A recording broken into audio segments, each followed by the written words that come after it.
how to play the game of Go.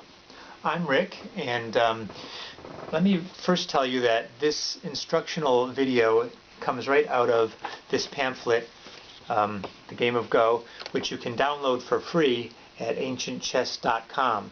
So if you want that on your fingertips, then please just go to this website and download the pamphlet for yourself. I'm going to be referencing this pamphlet as I give these instructions, and let's get started. Go is the most ancient game that is still widely played. It's several centuries older than chess, and in China, where Go originated, it's considered to be the elite game, where chess, or the Chinese version of chess, is considered to be sort of the everyman's game. Go is played on a board of 19 by 19 points. The pieces are placed on the points of the intersections here. This happens to be a very huge solid board. It weighs about 21 pounds and is inlaid. Most Go boards are a little more simple than that. Black always goes first, and these stones are Yunsa stones, the traditional material. It's a composite stone that for centuries has been considered the preferred material with which to make Go stones. These particular stones are flat on one side, so they sit very stably on the board. That is the kind preferred in China, whereas the kind preferred in Japan are convex on both sides, so they sort of sit and can rock a little bit. Same game, different style of stones. Okay, first thing is, players take turns placing stones on the board. Black always goes first. It's just that simple. Stones are placed on the board. They never move back and forth, but they can be captured, in which case they're taken off the board. Now, stones that are connected by a line like this, or like this, are considered to be connected, a single group. If they're sort of diagonal to each other, they're not considered to be connected. So these three are a single group. This one is not a part of that group. The points around this group of stones is called its liberties. And if I fill in all of the liberties, that's the ones that are adjacent to it along the lines here, if I fill in all the liberties with the opposing stones, what I've got is a fully surrounded group. As I place this last stone surrounding that group, filling all of its liberties, I remove these pieces from the board and keep them in my own pile. White has just captured 3 of Black's stones, and later they will be counted and used to see who wins the game. Now, let's see, for your information, in this situation, it is not allowed for Black to place a stone here, because that would be essentially committing suicide, putting himself in a position of capture. However, if at the same time Black captures a white stone, he is allowed to do that. So in this situation, where Black can place here and capture a white stone, that is allowed, because he's leaving a position where he is no longer completely captured. However, in that situation, White will then place a stone here and capture Black's stones like that, as we saw before. Now, that brings us to another interesting situation. We use the Japanese words, since the Western world mostly got this game from Japan, even though it's originally Chinese. Japan is the country where, for a long time, the strongest players were developed, but right now there are extremely strong players in China and Korea as well. So that there's a sort of international competition going on. This position is called a ko. Japanese word.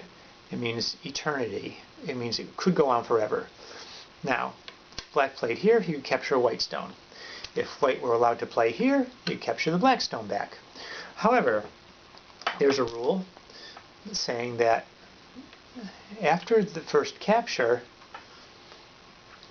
white cannot place the stone and capture back, because that would create exactly the same position as we had before.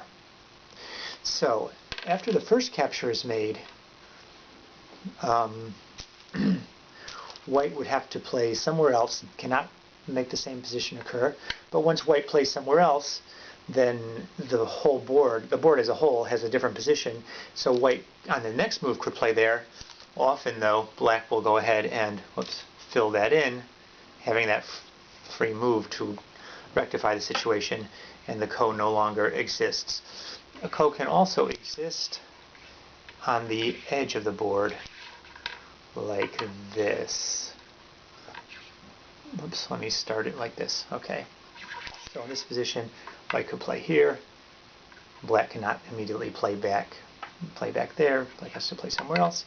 If white then plays somewhere else, black can place here, and it just goes on as long as somebody doesn't just fill it in and stop the ko, make an end to it.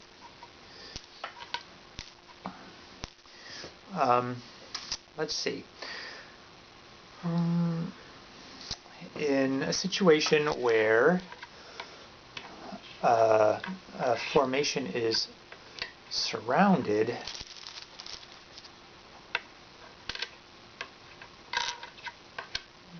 here, say this black formation is totally surrounded by white pieces. The black formation here is doomed, because whatever happens, it will eventually be filled in. If white wants to initiate the capture, you may simply place a piece in there. Black immediately captures it, but then white fills in and captures the entire black formation here, picking up all these pieces. However, let's go on to another position. If one of the players has what they call two eyes, I'll make this very clear so you can see it. If one of the players has two eyes like this, you see, here, let me move these over a little bit so that you can see the whole thing.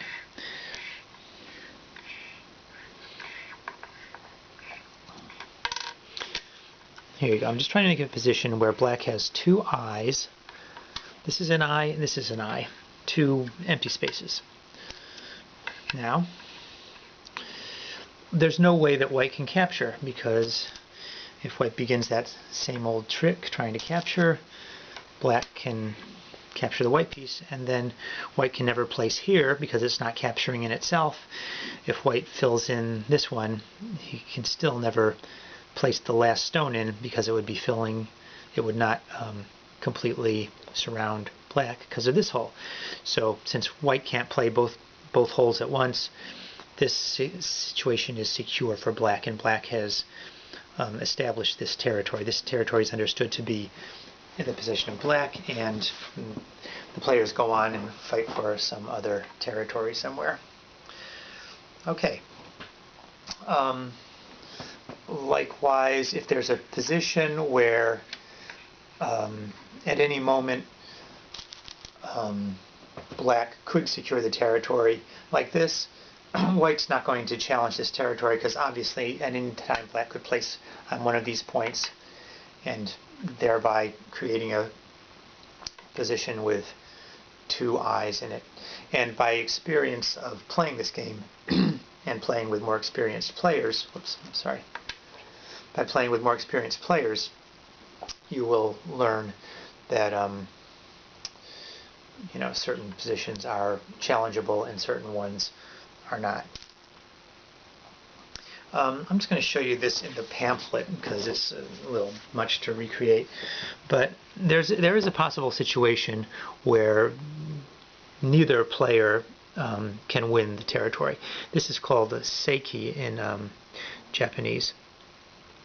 In this situation here, you see if black plays on if either black or white plays on either any of these points, R, S, or T, they're labeled here, then the other player will play on the remaining point and capture their pieces. So neither player wants to play on any of these.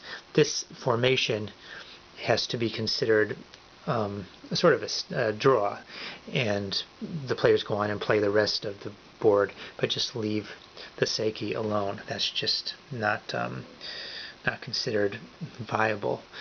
Although obviously black has this point T and white has this point R. Okay, so basically that's what happens. You just place the pieces, capture, keep the ones that you captured, take note of what space has been dominated by one player or the other. Then when the whole game is filled up and each player decides there's no more territory that can be fought over, they agree that the game's finished. And then the player, white, will take all of his black captured stones and use them to fill in black's territory. So white is measuring off his captures against black's won territories. So he's filling them in, and then of course white will fill in all, black will also fill in all the white territories wherever they may be. Say there's a territory out here, and black will just take his captures and fill in the white territories, go over the whole board, then see who still has the most territories left. Say at the end of all the filling in, black's got a few over here, white may have a few somewhere else on the board. Whoever has the most territories still won after having all the captures filling in, the winner of the game. There are some more sophisticated rules for tournaments and so on. Black goes first, that's considered to be an advantage, and so high-level tournaments will say, well then, therefore, if black wins, he has to win by a certain number of points, not just 1-to-1. It's also recommended that beginners start on a smaller board, and also advanced players who want to play a quick enough game or who really want to focus. The smallest board usually used is a 9x9 point board. That would be 1, 2, 3, 4, 5, 6, 7, 8, 9, like from here to here to here. 9x9 board.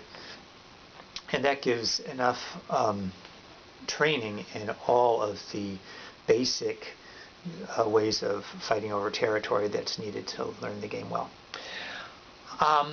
I am not an expert at this game, as you may already know, but I did happen to meet a former world champion of this game at a chess collectors convention. Here I am showing them my wares. We happen to be talking about the game Dosho Chi in this particular photo, and this gentleman here did purchase one of my courier chess sets. I was very happy about that at the chess collectors convention. Well, when I met this former world champion, she told me a few things. One, she told me that since she's Chinese, she told me that she really likes the Chinese style because the pieces don't rock like this. They sit solidly on the board. She told me that to begin the game, you'll be placing a stone close to the edge, but not too close to the edge, probably close to a corner of the board. You wouldn't just be placing a stone out in the center there. And that was about as much as I learned about the higher levels of the game Go. But I hope you'll really enjoy this game and take it on to higher levels yourself.